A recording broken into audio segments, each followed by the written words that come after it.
Disruption is just breaking of a pattern. So what is the pattern, and then how do you do something else?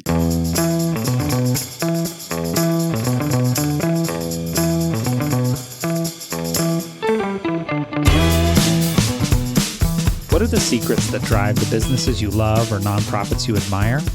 Join us as we uncover the surprising ideas at the intersection of causes and brands. I'm Dave Raley. And I'm Berna. Each episode, learn from leaders of nonprofits and companies that will give you insights that you can put into action. This is the Purpose and Profit Podcast. Season 6 of the Purpose and Profit Podcast is brought to you by Faith Search Partners. Welcome, everybody. Today, our guest is Brady Josephson. Brady is the VP of Marketing and Growth at Charity Water, where he leads efforts to grow and celebrate a global community bringing clean water to millions of people. He's worked across North America with organizations like Next After and nonprofits like Opportunity International and Charitable Impact, and is known for blending data, creativity, and heart to help charities grow. Brady, welcome to the show. Thank you so much. I was trying to think of a witty way to say it's an honor to be here, but I couldn't come up with one. So it is an honor to be here. There you go. We love breaking the mold here at the Purpose and Profit Podcast. So if you want to break the mold on any of these standard questions, you are welcome to do that. All right. That's fine. Actually, just start by saying, how did you are an interesting combo of really marketing savvy. That's how I first got to know you, was just sort of the internets. But you also are a pretty disciplined leader, a business mind. You think about data. Just give me, how do those things come together for you? Well, thanks for describing me like that. I appreciate that. I think more than anything, honestly, I'm just really curious. I think that's the common thread. I think that's what pushed me into data, was just there's got to be an answer. There's got to be a better way. And so pushed me down in kind of research and data, academic and testing optimization is just a real innate desire I need to know more. I need to know how this can be better. It's a real curiosity. I think that fuels so much of this. And I think that's a big thing. And then honestly, just being pretty bang average at most things. I'm not, super, super smart or super creative. And so just having to work really hard and compensate in some other ways. And I think data and research has been a real game leveler for me, who doesn't necessarily have the most innate skills out of the box. So it's been a kind of a little necessity and a little curiosity. I love what you said about curiosity. And it makes me think about, just as consumers now, we're so distracted. We see so many things all the time. And just to be curious about what can grab someone's attention versus what not to grab someone's attention. I'm curious what you think about how you can be disruptive and kind of break through all of that noise and what that means. Yeah, disruption is just breaking of a pattern.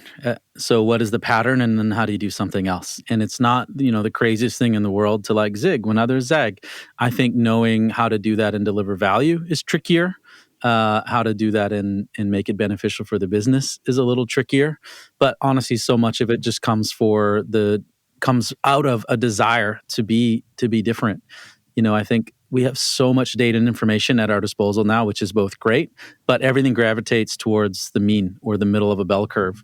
And if all you did was follow the data and the information, you may be better than average or better than where you are if you're sub-average, but everything will bring you to the middle. And so you have to be really diligent if you want to be exceptional or not the middle about not only doing those types of things. And so breaking patterns is one of them. There's a great white paper published by Peter Fields and a guy named Adam Morgan called The Extraordinary Cost of Dull. And in it, they basically did this meta-analysis of how many millions of dollars are wasted in our advertising, not because it was bad, but because it was just blah. About 50% of all ad dollars in their estimation was just ignorable, neutral. Neutral is death in our world. If you make someone feel something, even if it's negative, you can do something with that. The quiet middle is really, really difficult, as a marketer. And so evoking something different is really important. And one of the concepts that they kind of suggest is to deny an assumption. And I think that is kind of disrupting a pattern. And so whether Yeah. people are making an assumption about what a nonprofit is in our world, or what a charity stands for, or what your category or what your industry does, you just deny it and break it in some way. And it really stands out and is a way to capture attention. And so again, it's not the most difficult thing in the world, but it takes a lot of wherewithal, and there's some risk in it that I'm sure we'll talk more about as you get into it.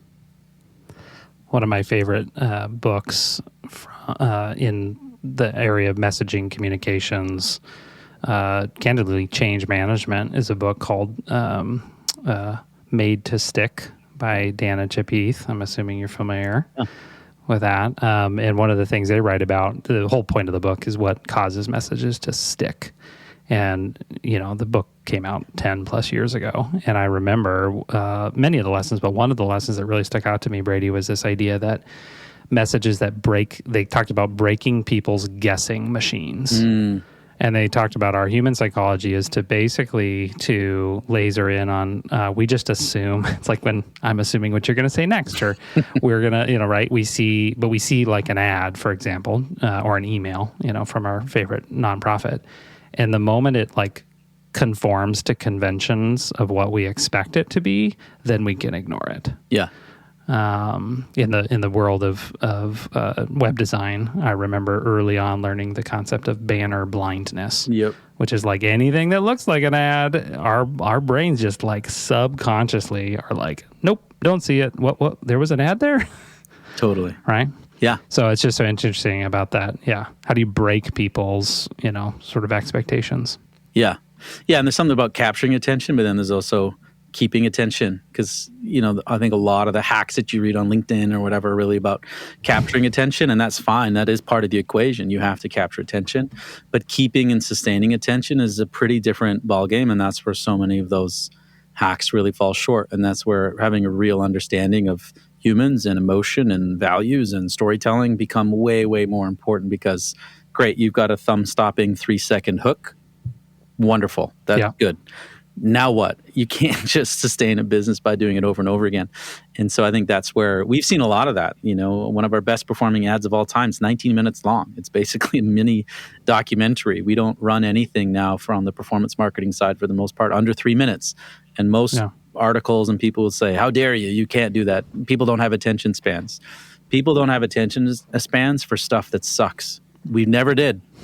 It's just heightened now. If you have good stuff, people will watch and people will listen. Well, as a uncomfortably avid YouTube consumer, I can attest to that, because I think the average length, I used to just cringe, when I see a video that was like 20 plus minutes. Right. And now some of them are like 45 minutes, and you're like, all right, well, you got 3 seconds, and then you got about 30 seconds. Yeah. And then, but that's amazing. Okay. Yeah. So let's make this very practical. Charity Water is certainly known, I think, for breaking some conventions. And you did a recent campaign, the Dreamers campaign. I would love for you to just describe that for our listeners. And then let's talk about how that, either broke conventions or didn't, what worked well, what didn't. Yeah. So the campaign itself was this idea of sleep for water. And, every World Water Day, it's a big day for us. We normally do some kind of campaign to raise awareness and funds. And for as long as I've been here, we've been fairly on the nose. We try to be creative. I think Charity Water's always on the creative side of things. But for us, it's been kind of the same old, women and girls walking for water, colors of dirty water. And so this year we really wanted to break that convention and try something very different. So high level, the concept is really just to weaponize people's sleep for good. So something that we take for granted, sleeping every day, how can we connect that to maybe a donation and use that for people to fund clean water? And so there's some connections between sleep. Obviously, women and girls walk for water. It means less time to do sleep. While we're sleeping here in the West, a lot of folks that we partner with are waking up or walking for water in the morning. So we were trying to play off the night and the day. There were some things in there. But fundamentally, the concept was just something that we take for granted, like sleep, and using it for good, for something else that we take for granted, clean water. And so it's a very, very different concept. You kind of pledge to pennies per hour that you would sleep, to make a donation, and ideally a monthly recurring donation.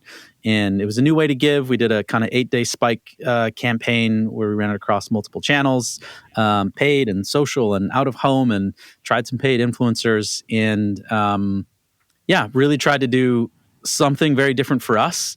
And then some concepts that were a lot different, a lot more fun, a lot more creative, and not a lot actually focused on the problem that we exist to solve. That was a little bit more in the background. The mechanism by which people could give or support was a lot more in the foreground, which was obviously pretty different and a little risky. Yeah. What were some of the biggest lessons from that?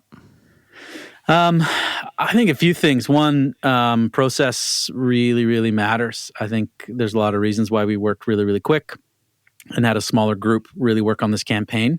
And we saw a lot of really positive success, but when we went in the debrief, there was a lot of negative sentiment.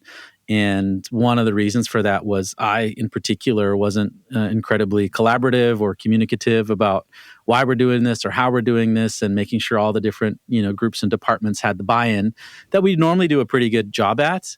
And I think there's two sides to that coin. I think one is maybe we wouldn't have been able to have a pretty sharp, pointed, pure kind of idea not get watered down the more that you kind of collaborate in consensus. So there's got to be a fine line there between being collaborative and including, but not succumbing to like groupthink and having everyone raise all the flags that you feel like you need to address, because that again is kind of not a winning way to stand out. So I think that was a big one for me. Paid influencers for us was not a great success. It was nice to actually cross that one off the list for us, so we don't really have to think too much about that. And then really just the exercise of lining up a multi-channel, pretty large campaign over an 8-day sprint. Normally we run like kind of month-long campaigns or evergreen campaigns. So to stack up that much marketing in 8 days was a big lesson learned of how much coordination it takes to do that across a lot of different channels in 8 days. You talked a little bit about how this went internally, but I'm curious, did everyone internally like the idea of the campaign? By the way, if you haven't checked it out, we've talked about this, but I love the idea of the campaign. So I would not have been an internal person telling you that I didn't like it. But I'm curious, like, did everyone love it? Like, was there some discomfort there? I'm just curious, like, what that was like internally. I think there was a lot of discomfort. And we, even in the debrief, we had some questions around like, hey, was this honoring to the brand? Was this doing a disservice to the brand? Is this really what the brand is about? And again, I think those conversations are really good ones to be in, and at one level kind of made some of us feel like we're doing the right thing because we were really trying to push the brand. And so if we were pushing the brand and everyone feels comfortable with it, then it's like, well, maybe we weren't really pushing the brand. If you're trying to be disruptive internally or externally, there is collateral damage, there is blowback. It's actually a signal. If you're not getting it, then you're probably not being too disruptive internally or externally. So there was some of that, and I think it's led to some really good conversations internally through that process, and then afterwards too, of what is the balance between that or not. And we saw a real clear split, I think, between new people learning about Charity Water, where the engagement was actually quite high. We saw a huge influx in traffic in our brand tracker. We saw a real significant increase in the target demographic we were trying to reach. And then we saw some real pockets of performance. Like this campaign was our highest performing on Meta. And it's very, very rare for us to have a new campaign perform really well, really quickly. Normally, you put a new campaign up against something you've been running for weeks and months, and it can't compete. So there was some of that, but our website conversion rate was way down. Our email list performance was way down. Our kind of known audiences did not engage with it. So I think that was really interesting too, right? If breaking the pattern, some people love the pattern. They support Charity Water because they love the thing that we do, and we did something very, very different. And I think for some people it's like, whoa, that's not really what I like. So that was a good lesson learned too, I think, of just learning the real difference between brand new people learning about Charity Water and maybe more loyal established people who love the brand. When you do something pretty different, they maybe don't have the best experience, or at least a different experience than you'd like. Do you feel like that internal pushback is required if you're trying to disrupt something? Like, is it always uncomfortable? I'm sure at Charity Water you've done a lot of different disruptive things. Like, is there some type of discomfort always? I'd say both at Charity Water and then other places I've been. Next After would open source thousands of experiments for clients, and that was pretty disruptive. And then really trying to do a conference that was very, very different than the traditional nonprofit conference, or going all the way back to Charitable Impact when I was in Canada, making an online donor advised fund accessible to Canadians for just $5. That was also pretty disruptive. I'd say internally and externally in all those cases, there was tension and pushback. I do think that's a necessary requirement or ingredient if you're going to go down this path of trying to do something new, different, uncommon. This is definitely something that you're going to encounter. And honestly, I think it's partly why maybe nonprofits, but businesses too, maybe don't pursue it, is you kind of start going down this path and it gets kind of uncomfortable and you go, okay, never mind. It's fine. We don't need to push it. I think if you're going to try and want to do these things, you're going to have to push through some of that. I do think it's part and parcel. Well, and I'm sitting here thinking, I think of some of the past guests that we've had, Brady, on the show. We had a gentleman, Ken Caldwell, who was, among many things in his career, he was the head of innovation at Pizza Hut. Part of his claim to fame, by the way, was he was on the team that invented stuffed crust. Yeah, I was going to say, it's got to be the stuffed crust. It's the stuffed crust guy. Anyways, but so much of in that fast casual food and beverage space, it's like the only thing you have is just being wild and outlandish and getting people's attention. Because at the end of the day, right, you're serving a commodity, right? And if you would have told me, Brady, 10 years ago that there would be a charity focused on clean water that would have tens of thousands of passionate supporters giving monthly to clean water, Brady, I would have said that's great. Clean water is a great one-time gift ask. It's a disaster relief, it's a survival thing. Good luck making that a sustainable, long-term giving platform. And for many of our listeners, they will be familiar with Charity Water, but I don't think Charity Water gets enough credit for breaking people's patterns in how it's thought about, popularizing this thing called clean water, which existed before Charity Water, everybody, but is about as boring as it gets. And so I do think there's something about that disruption. Well, I think what's interesting about the Charity Water story, and I've said maybe one day I'll write a book or something to kind of unpack, because there's so many secrets to Charity Water success that are unique. But one of them does come back to our founder. I mean, he's a nightclub promoter.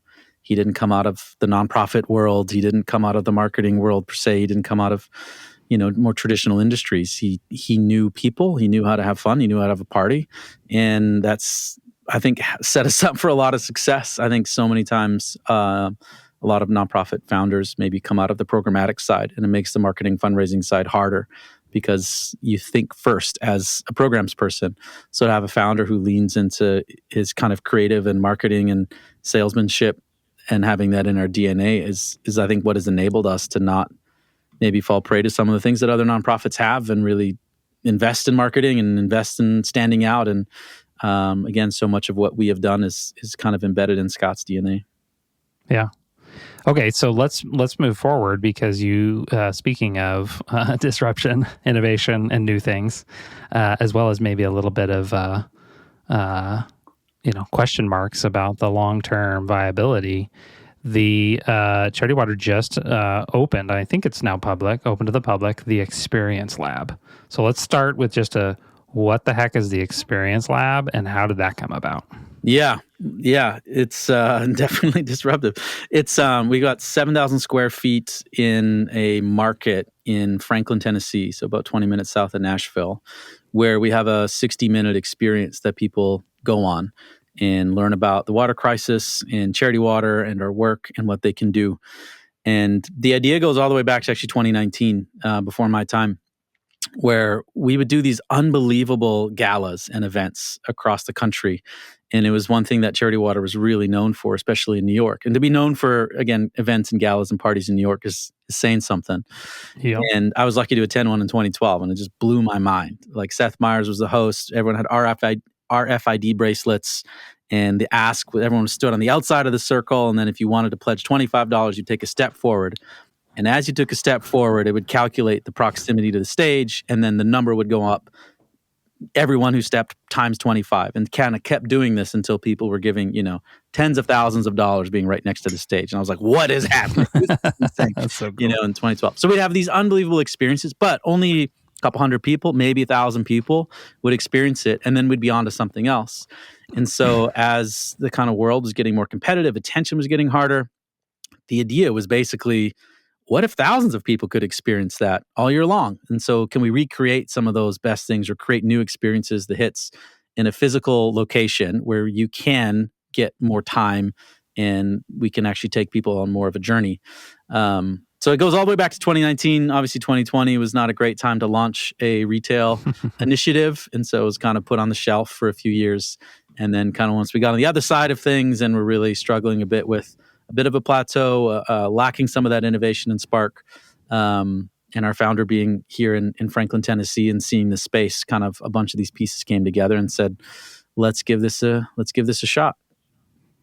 So what's the dream? What's the goal for the Experience Lab?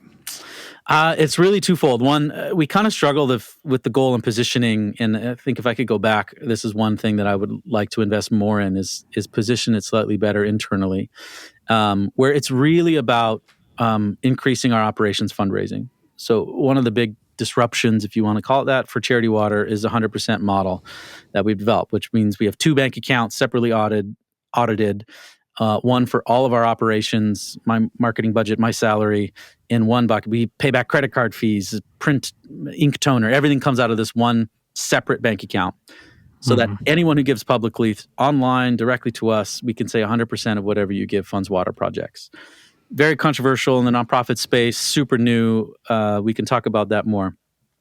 One of the challenges as we've grown in scale has been keeping up on operations. So most nonprofits, you raise $100 million, you take what you need for operations, and the rest goes over to programs or something like it. Because of this 2 bank account model, we can't do that. If we do not raise it in operations, we cannot spend it at all. We can't pull from the other pot. So this is really a way to increase our operations fundraising first and foremost. And no better way that we felt like we could do it than showing people, having them feel, touch, taste, experience the difference that Charity Water is. And we are only able to do that through operations fundraising. Trying to do that through digital marketing or great storytelling, it's really hard to communicate why we're so different and why you should invest in our operations. So to have this physical location that we have an hour with you is just an unparalleled experience to showcase that.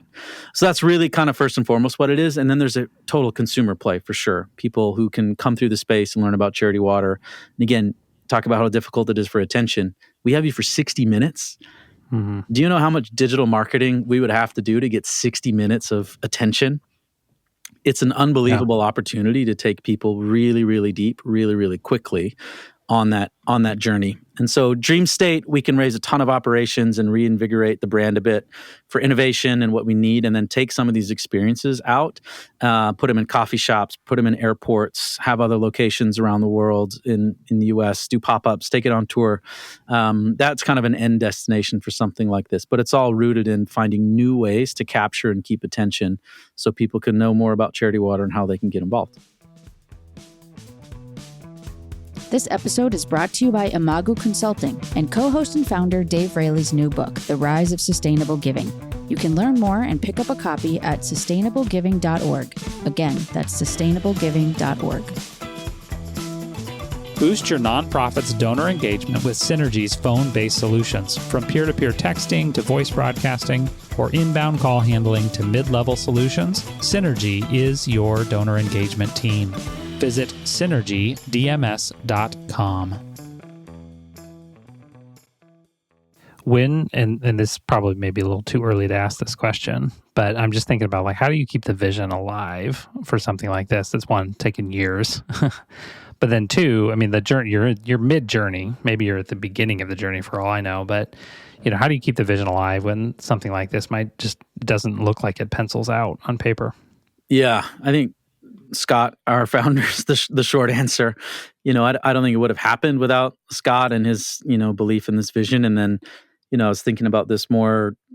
It's the same kind of recipe going back to Next After and founder and the person I work with there, Tim, or Charitable Impact, the person I work with there, John, it's a common thread, at least in my experience, with these really bold kind of crazy ideas is they're often like really founder led. And I think there's a real fine line between stubborn and stupid. And great founders, I think, have a way to make sure they're on the right side of that. But those things are really close. Like if you are not stubborn, you give up way too soon because these ideas often pay off not right away. Even Charity Water took many years to get to scale. The next after took many years. Like things take way longer than you think. And if you're not committed and stubborn to some degree, it won't happen. And so I think Scott really believing in this idea and sticking at it, started in 2019, didn't become a reality till 2014. Like that takes a lot of stick-to-itiveness, and then you got to be stubborn to win over finance and win over the team and stick with it. So I think it needs to translate beyond Scott if it's really going to succeed. Others of us have to pick up and carry the vision. You can't only have it sit with the founder, but often it doesn't get off the ground or get to this point without that type of really strong vision and belief with one person typically. How do you think Scott or even your own team keeps that disruption going? Like just continues to try to disrupt, and like how do you grow your team into that type of mindset? I think we're really lucky. I mean, again, your biggest strength is your biggest weakness. So I think, we attract people who are attracted to that type of work, like myself. I love clean water and what we do. But I was probably more attracted to Charity Water for the kind of innovation disruption piece. The vision is to reinvent charity. The mission's to help provide clean water to every person on the planet. The vision's really exciting for someone like me, and to work in a kind of higher speed environment that nonprofits aren't, totally known for is appealing. And so a big strength, I think, is you attract people who want that and whose default is, that curiosity side that I have, or like, what can we do differently? What can we do better? It does present a lot of operational challenges when you have a lot of people that are entrepreneurial and thinking about new stuff. And, Scott is off the charts, entrepreneurial and new ideas. And so, it's a huge strength, but, your $100 million nonprofit with 55 partners that rely on you in 22 countries, you also have to have, some discipline. So how do you balance those things? So I think we're a little fortunate that that's more in, again, our DNA and our ethos. We have a value around innovation. We spend time talking about it and thinking about it. So it's more ingrained in the culture to push and do things differently. But I think if you're not in that environment, I think you have to find ways to force it, because it is not the most natural thing to step back and be like, hey, let's really change things up this year. By nature, we're all pretty conservative as a species. We don't want to do things completely differently or put ourselves out there. So you need either that kind of really strong founder, or you need to build something in where you say, for this week, we're going to just do off the wall brainstorming for the next year.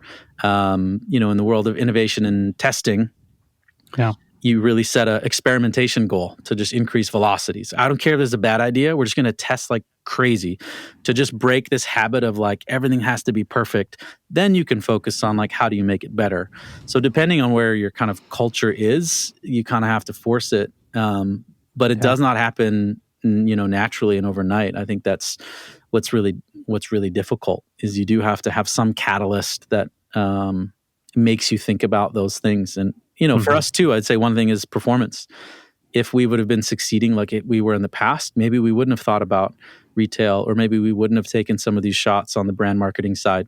But as we've really grown, we've kind of hit this point of plateau. It's also a pretty tough world to raise funds internationally for clean water right now. And so really felt like we have to do something different. So that was a bit of a forcing function for us too. Well, there has to be, especially as an organization grows and matures. It's one thing when it's, a founder and a small team, just running fast and breaking things, or whatever, moving fast, breaking things. There has to be something to just, when you get bigger, you have more people involved with, with decisions. Brady, I used to call it at the organization I was at. I've seen this across multiple organizations. I called it the law of diminishing returns for smart people, which is like, there was a point in time, and my estimate, depending on the decision, was 3 or 4 smart people. When you passed that mark and you had 7 smart people working on the same thing, that's when it was like, oh, you end up. I don't know if it's consensus or what it is, but you start getting this like average as opposed to this like remarkable. Yep. So I want you to riff on that in a little bit. And I know we're just a couple questions from the end of the episode. We'll do a speed round here in a little bit, but I think this is really critical. Like how do you think about reducing friction, getting people, to, cut through that kind of that noise and do remarkable work, even as you have more people and more thinkers? Yeah. Well, I think there's different approaches, and we're working on a few. So I'll share a little bit of what we're into. Maybe you'll have me back in a year and I can say what's working or not. Like the Amazon model is not have anyone more that can split a pizza. That was kind of the rule. Like if you got more people that one pizza can feed around a table, that's too many people. And I do think there's something in that. I think something else that we kind of identified is we ended up having a lot of individual contributor / manager roles. So people that are managing maybe one or two people, but still had a lot of expectation on them to create or produce, whether it's in marketing or writing or video. And that's a really, really tough spot for people to be in, is heavy workload on expectation of output, but also doing management, and you end up doing neither well. So on your career journey, everyone has to go through that phase, but that should be a really short phase, if at all. And so what we're trying to do now is really flatten the leadership group and have way more people focused only on individual contribution, and breaking this idea that if you want to be a VP or if you want to make more money, you have to have a team that reports to you. No, you do not. You can make a lot more money and get a lot more responsibility and accountability without ever having a report on this team. You could be a copywriter or a videographer or a marketer. You do not need a report. I think that's one really important thing to break, because so many people that are unbelievable creatives need to spend more time creating. They shouldn't be managing people or sitting in admin meetings or filing expense reports. You want them creating more. And so that was a really big push for us in a bit of the change and restructure. And then a lot of it too is just getting people closer to the work, who are accountable to the work. So if you end up having like 3, 4, 5 layers, it's no matter how good you are at communication and project management, you're pretty far removed from the thing that you're accountable to. And that's a tough spot to be in. So we're trying to say, if you are leading paid performance marketing, you are also looking at the data and clicking the buttons and being way closer to the work, so that there's not this kind of lack of accountability just by the natural process of having too many layers. You're not in it. And that's another example. That just happens over time. That happens organizations naturally. Hey, we're growing. We need more help. We need more managers. Oh, you're great. Let's add you. And before you know it, you kind of have this kind of cumbersome structure. And so we're kind of trying to break that down and find a new way of working where speed is really prioritized. Yeah. Yeah. You remind me of the scene in, now I'm dating myself, the old movie Office Space, when the two Bobs, the consultant, are meeting with the manager of engineering or whatever, and they say like, okay, so you take the orders from the customers, and why do you do that or whatever? And they were like, well, the engineers aren't people person. And it's like, oh, okay, so you physically go to the customers and you take the orders. Well, no, my assistant does that. And you're just like, so at the end of that scene, he's like, what would you say you do here? I love it. Yeah. Well, Brady, this is super helpful. Are you ready for a little lightning round? Let's do it. Let's do it. All right. We have about 6 questions. So just think of the thing that comes to your head first. Ready? Okay. First one. If you could instantly become an expert in any skill, what would it be? Learning. Learning? Yep. If you can learn quick and well, you can do anything. Like matrix learning, like I just, you learn Plug Kung me in Fu. Yeah. Download. Sure. That could work. Okay. Second, what's your guilty pleasure TV show or movie? Oh, comedies. Like Always Sunny is one that I go back to a lot. It's kind of dark humor. It's like Seinfeld on crack. It's good. Not recommended for all audiences, but it's funny. Yeah. If you could donate $1 million to any cause, not charity water, no questions asked, what would it be? Did you say not charity water? Yeah, that just seems like too on the nose here. Ooh, that's a tough one. $1 million to any nonprofit. Any cause. Any cause. So, no strings attached. This is kind of an off the wall answer. but I almost worked for a foundation in Canada that took the Peter Thiel approach to pay kids to not go to college. I think there's something in that of creating a pathway for really creative entrepreneurial people to not feel like they have to go to college. That's becoming more and more common, but that mission really resonated with me. So I don't know if there's an organization or cause that exists out there, but I really like that idea. So I'll go with that one. Yeah. What's the most random thing on your bucket list? Random thing on my bucket list. I don't know if it's random, but I would love to skydive, but I don't think my wife would ever let me, or at least not till our kids are grown, maybe. I'm with you. I'll do it. You want to do it? Okay. Nice. Yeah, let's do it. But then we won't tell our wives. That's the trick. Except on this podcast. Shoot. Yeah. I feel like I want to go back and change these answers. Keep going, though. Yeah. What's a surprising fact about you that most people wouldn't guess? I don't know if this is really so much about me, but my mom was like the Martha Stewart of Canada for a couple of years. I don't know. Without That's the prison? Or without the insider trading. Oh, okay. That's normally the bit. Yeah, she hosted a show called Canadian Living Television. So she'd fly from Calgary to Toronto and host it during the week, and then, back That's home. pretty cool. Cool. Last question. If you could switch lives with anyone living for a day, who would it be? Jurgen Klopp. He's the former manager of Liverpool, and just he's awesome. If you want to, read his book. If you're into sports and into leadership, he's an interesting guy. But he's just so happy, and I think he has such a healthy perspective on life, and he's been really successful. And he coached Liverpool, which would be a dream. So there you go. Color me intrigued. I'm the least sports centric person on this current recording, but Always. Anyone with a leader that is like optimistic and positive, I feel like, and Brady, you and I have talked about this offline, a lot of those like leaders that they write books about are like not the most nice people. And so to hear of leaders that have, I mean, I'm not saying he's not nice, but like there's something to it about having a positivity to his leadership. And I think especially in the coaching world, right? You hear about these taskmasters and these geniuses, and they're just like not great people. And he's got such a very different story. I'll maybe give you his book. I'll send you a copy or something. It's really great. Yeah. I'm very interested. Cool. Well, thank you, Brady, for joining us. It's been a minute. We've all known each other for a while now, but it's been really good to have you on the show. And thank you just for your candor and just, Charity Water's done such incredible work.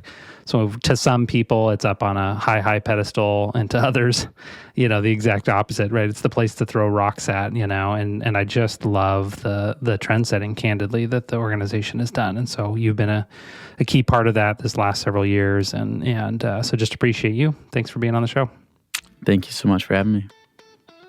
And for our listeners, I hope you learned something today. I hope you were challenged. I hope you just go from here and you can grow your organization or your business. And until next time.